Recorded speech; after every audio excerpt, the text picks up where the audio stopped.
Hello everyone, welcome back to Online Help Guide. Today in this video, I'm going to show you how to save TikTok videos to your gallery. So watch this video till the end. First, open up your TikTok app.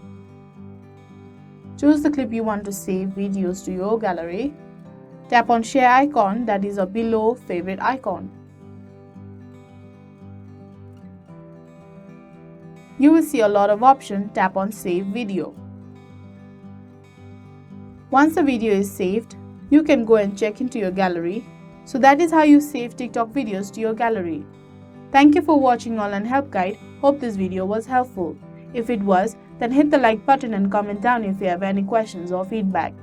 Also, if you are new to our channel, subscribe and hit the bell icon on our channel so that you don't miss our upcoming videos.